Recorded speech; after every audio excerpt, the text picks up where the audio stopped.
کہ رمضان المبارک کے آغاز میں کہ اس مہینے کی برکات کو محسوس کریں۔ دیکھیے یاد رکھو، جو اس مہینے کی عبادت سے محروم ہو گیا اصل میں تو وہ محروم ہے۔ اللہ تبارک و تعالیٰ اس مبارک مہینے کی ہر رات کو کچھ لوگوں کو جہنم سے آزاد فرما دیتے ہیں۔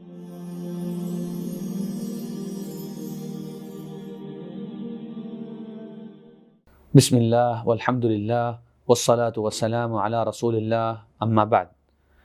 رمضان المبارک کی آمد ہے۔ اللہ تبارک و تعالیٰ کا ایک مرتبہ پھر ہم پر فضل و کرم ہوا کہ ہمیں اپنی زندگی میں یہ مبارک مہینہ ایک بار پھر سے دیکھنا نصیب ہوا۔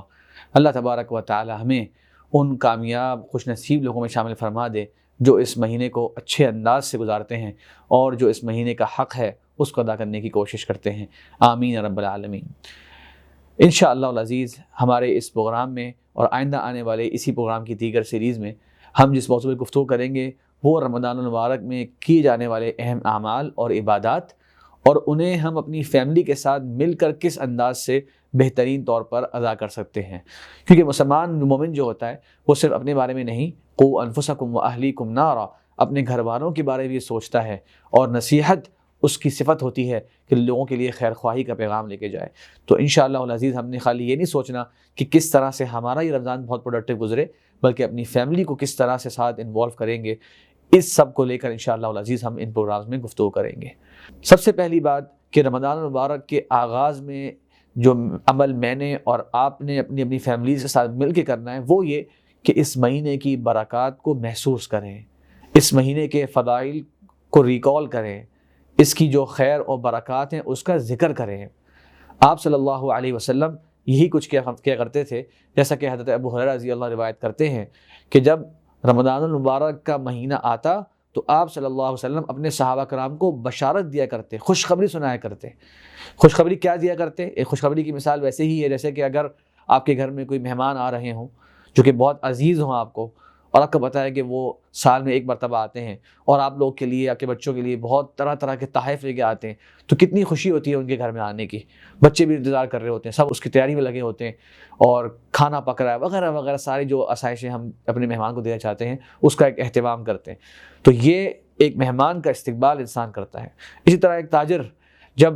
کوئی اس کی پروڈکٹ کا سیزن آ رہا ہوتا ہے تو وہ کئی مہینوں کی جو ہوم ورک کیا ہوتا ہے وہ ساری کی ساری محنت کو لگا دیتا ہے اپنی اس سیزن کو کامیاب بنانے میں، کہ اب جناب یہ میرا سیزن آیا ہے، اب میری پروڈکٹ جتنی مارکیٹ میں آئے گی اتنا ہی میرا منافع ہوگا، اتنی میری کمائی ہوگی۔ تو اس طریقے سے پہلے سے تیاری کرتے ہیں ہم مہمان کی بھی اور تاجر ایک آنے والے سیزن کی۔ تو آپ صلی اللہ علیہ وسلم اس مبارک سیزن جو کہ ایمان کا سیزن ہے، خیر کا سیزن ہے، برکتوں کا سیزن ہے، اس کی پہلے سے تیاری کی طرف اپنے صحابہ کرام کو رہنمائی کیا کرتے اور انہیں کہتے یبشر اصحابہ، بشارت دیا کرتے اور کہتے اتاکم شہر رمضان شہر مبارک، تمہیں یہ مبارک مہینہ رمضان کا مہینہ آ گیا ہے تمہارے پاس۔ اس کے بعد کہتے شہر فرض اللہ علیکم صیامہ، یہ وہ مہینہ ہے جس کے روزے رکھنا اللہ تبارک و تعالیٰ نے تم پر فرض کیا ہے۔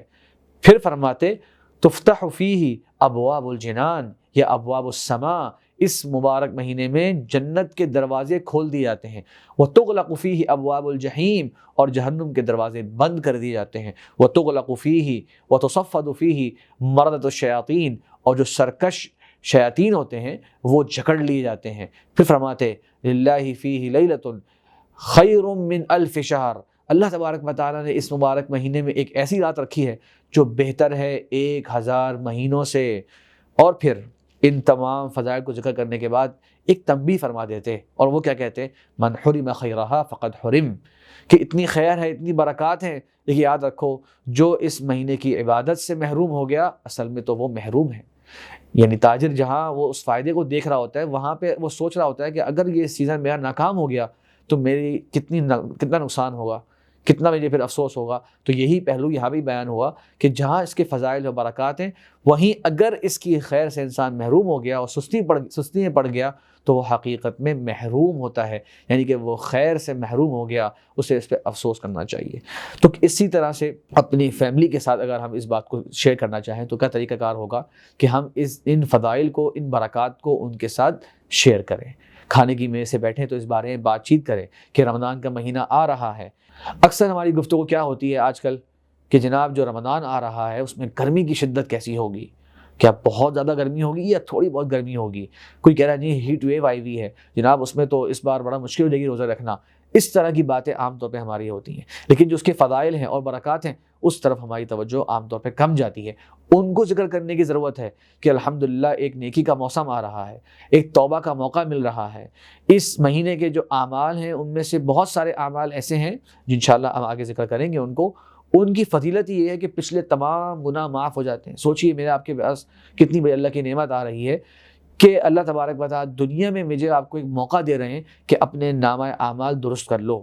اپنے جو گناہوں کے جو رجسٹر بھرے ہوئے ہیں میرے آپ کے گناہوں کے، انہیں صفائی کروا لو، انہیں مٹا لو اور اس کو نیکیوں سے بھر لو۔ کتنا بڑا یہ موقع ہے۔ تو اس طرح کی باتیں جو ہے فیملی کے ساتھ کی جائیں۔ اسی طرح اس مبارک مہینے کی تیاری میں یہ بات بھی شامل ہے، اور جو الحمدللہ آپ لوگ سنتے بھی رہتے ہیں، کہ اس میں جو دنیاوی ضروریات ہیں ان کو ہم پہلے سے ہی نپٹا لیں۔ آپ کے گھر میں بچوں کو بھی یہ میسج جائے کہ بھائی والد یا والدہ رمضان سے پہلے کوشش کر رہے ہیں کہ جو شاپنگز ہوتی ہیں ضروری، عید کی تیاری ہوتی ہے اور رمضان کی تیاری ہوتی ہے، وہ پہلے انجام دی جا رہی ہے۔ اور لوگ سوال بھی کریں گے آپ سے، بچے سوال بھی کریں گے کہ یہ ایسا کیوں کر رہے ہیں، تو آپ بتائیں تاکہ رمضان کی جو مبارک گھڑیاں ہیں اس کو ہم زیادہ سے زیادہ یوٹیلائز کر سکیں۔ ایسا نہ ہو کہ وہ سیزن کا ٹائم جو ہے وہ ضائع ہو رہا ہو ہمارے اس طرح کے کاموں میں جو بالکل عام دنوں میں بھی ہم لوگ انجام دے لیتے ہیں۔ تو اس کو زیادہ سے زیادہ یوٹیلائز کرنے کے لیے ہم لوگ جو ضروریات ہیں، جیسے کہ کچن کا وہ سامان ہے جو خراب نہیں ہوتا تو وہ انسان پہلے سے لے کے رکھ سکتا ہے۔ اسی طرح کپڑے ہیں، شاپنگز ہیں، وہ انسان پہلے سے بھی کر سکتا ہے۔ تو یہ علامت ہوتی ہے کہ آپ پرو ایکٹیو ہوئے میں اور آپ اس کو بہترین انداز سے اس کا استقبال کرنے کے لیے تیار ہیں، اور یہ بچوں کو بھی اس موقع پر بڑا اچھا میسج جاتا ہے۔ اسی طرح ضروری ہے کہ اگر بچے اس کے بارے میں پوچھیں تو ہم انہیں ترغیب دلائیں کہ اس مبارک مہینے میں انشاءاللہ روزے رکھنے کی کوشش کرنی ہے۔ بچوں میں بیٹھ کے بتائیے آپ نے کتنے روزے رکھنے ہیں اس بار، آپ کتنے روزے رکھنا چاہتے ہو اس بار، انشاءاللہ آپ 4 روزے رکھنا، آپ 5 روزے رکھنا۔ اس طرح سے ان کے اندر ایک شوق ڈیولپ ہو، اور ساتھ ساتھ ذکر کرتے جائیے کہ یہ نیکی کا موقع ہے، یہ اتنی عظیم عبادت ہے۔ ایک حدیث سے فرمایا نبی اکرم صلی اللہ علیہ وسلم نے، بہت ہی عظیم حدیث ہے، کہ اللہ تبارک و تعالی ابن آدم کو جو نیکیاں عطا فرماتے ہیں اس کے نیک اچھے کاموں کی، وہ 10 گنا بڑھ کے عطا فرماتے ہیں۔ یعنی آپ ایک نیکی کرتے ہیں، آپ اس کو ملٹیپلائی کر دیں 10 کے ساتھ، آپ کو 10 گنا زیادہ اس کا ریوارڈ ملتا ہے۔ پھر فرمایا الی 700 ضعف، کچھ نیکی ایسی ہوتی ہیں جو 700 گنا تک بڑھ جاتی ہیں۔ 700 ٹائمز آپ سوچیں، اس کو ملٹیپلائی کر دیں، آپ اتنا اجر ملتا ہے کچھ نیکیوں کا، جتنا اس میں خشوع، جتنا اللہ تبارک و تعالیٰ کو راضی کرنا اور اس عمل کو بہترین طریقے سے انجام دینے کی خواہش اور آپ کی فکر ہوتی ہے، اتنی اس کی نیکی بڑھتی جاتی ہے۔ پھر فرمایا نبی صلی اللہ علیہ وسلم نے الا الصوم، مگر کہ روزے کا معاملہ اس سے بھی بڑھ کر ہے، یعنی 700 گنا سے بھی بڑھ کر ہے۔ اس کے بارے میں اللہ تعالیٰ فرماتا ہے فَإِنَّهُ لِي وَأَنَا أَجْزِي بِهِ، بے شک یہ روزہ میرے لیے ہے اور میں ہی اس کی رضا دوں گا، میں ہی اس کا ریوارڈ دوں گا۔ پھر اللہ تعالیٰ فرماتے ہیں يَضَعُ طَعَامَهُ وَشَهْوَتَهُ مِنْ أَجْلِي،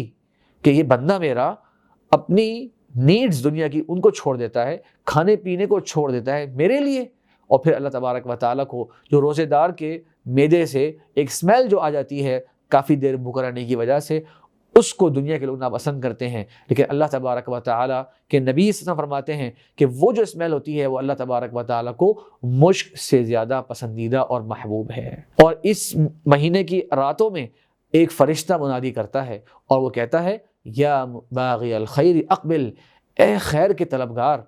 اے خیر کا موقع تلاش کرنے والے، اے وہ بندے جو چاہتا ہے کہ میں نیک اعمال کر جاؤں، میں اللہ کو راضی کر لوں۔ فرشتہ کہتا ہے اقبل، آ جاؤ، قریب آ جاؤ، تمہارا سیزن آ گیا، تمہارا وقت آ گیا، یہ وہ موقع ہے جب تم اپنی خیر دکھاؤ۔ اور فرشتہ کہتا ہے یا باغی الشر اقصر، اے وہ بندے جو غفلت میں ہے اور گناہوں کی زندگی گزار رہے ہو، دین سے دور ہو، اعراض کر رہے ہو اللہ کی عبادت سے، ٹھہر جاؤ، رک جاؤ، یہ تمہارا موقع نہیں، تمہیں سوچنا چاہیے، یہ برائی کے کاموں کا موقع نہیں، یہ تو اتنا خوبصورت سیزن ہے کہ اس میں صرف اور صرف نیکیاں، بھلائیاں اور خیر اور برکتیں جو ہے وہ سمیٹنی ہیں اور ان کو ہی عام کرنا ہے۔ یہ فرشتہ باقاعدہ منادی کرتا ہے۔ اور آخری جملہ اس حدیث کا کیا ہے؟ فرمایا للہ عتقاء من النار وذلك كل لیلہ، سبحان اللہ، اللہ تبارک و تعالیٰ اس مبارک مہینے کی ہر رات کو کچھ لوگوں کو جہنم سے آزاد فرما دیتے ہیں۔ ہر رات کو 30 راتیں ہیں، 30 راتوں میں سے ہر رات کو فیصلے ہوتے ہیں فلاں فلاں فلاں شخص کو جہنم سے آزاد کر دو۔ اللہ تبارک و تعالیٰ اس بندے کی عبادت اس بندے کا روزہ، اس بندے کا قیام اللیل اور جو خیر کے اعمال ہیں ان کو دیکھتا ہے اور اس سے اتنا خوش ہو جاتا ہے کہ فیصلہ فرما لیتا ہے کہ اس میرے بندے کو جہنم سے آزاد کر دو، میں نے اسے ہمیشہ ہمیشہ کے لیے جنت میں داخلے کا فیصلہ فرما لیا۔ یہ اس مبارک مہینے کی برکات ہیں اور اس کی خیر ہے۔ زیادہ سے زیادہ میں اور آپ انہیں شیئر کریں، اپنے لوگوں کو بتائیں، جہاں آفس میں آپ بیٹھتے ہیں ان سے یہ باتیں شیئر کرنا شروع کریں کہ کتنا مبارک مہینہ آ رہا ہے، انشاءاللہ ہم نے اچھے اعمال کرنے ہیں، ہم نے اللہ تعالیٰ کو راضی کرنا ہے، یہ رمضان ہمارا پہلے سے بہترین ہو، پہلے سے پلاننگ کریں گے انشاءاللہ، یہ اعمال ہیں، ان کو ہم نے اہتمام کے ساتھ انجام دینا ہے۔ تو اس طریقے سے آپ بھی اور اپنے بچوں کو بھی اپنے ساتھ شامل کر کے ایک رمضان کو بہت ہی پروڈکٹیو بنا سکتے ہیں اپنے لیے اور اپنے گھر والوں کے لیے۔ اللہ تعالیٰ سے دعا ہے کہ اللہ تبارک و تعالیٰ مجھے اور آپ کو ان مبارک ساعات میں زیادہ سے زیادہ عبادات کرنے کی اور اللہ تبارک و تعالیٰ کو راضی کرنے کی توفیق عطا فرمائے۔ وآخر دعوانا ان الحمد للہ رب العالمین۔